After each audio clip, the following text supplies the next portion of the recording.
The Border by Steve Schaefer. La Quince.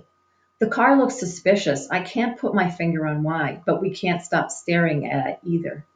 We've just arrived at my cousin Carmen's 15th birthday party, her quinceañera.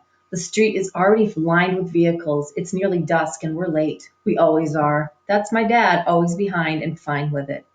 We park our truck in front of the small driveway blocking it.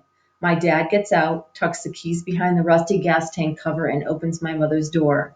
He takes her hand and helps her out, then strolls toward the house as though we're 10 minutes early. I follow. I have a surprise for you tomorrow, Pato, my dad says.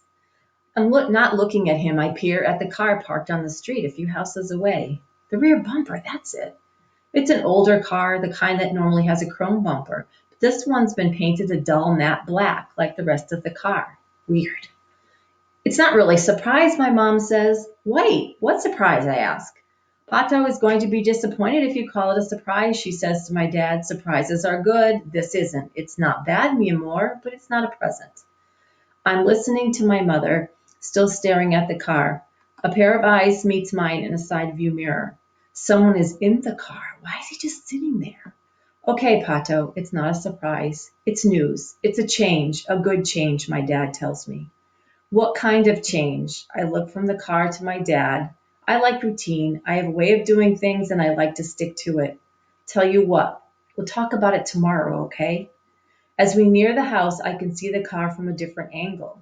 The hubcaps are painted black too. Bumper to bumper, the entire car is black. And on the back door, I see a small dent. No, not a dent. Is that a bullet hole? I squint. It's hard to tell. But I can see the silhouette of the driver. He blows a thin stream of smoke out the window. I glance at my parents to see if they notice, but they're too wrapped up in each other and all this talk about change. Then a head pops up in the back seat and drops back down from view. Did I imagine that? I stare. There's no movement.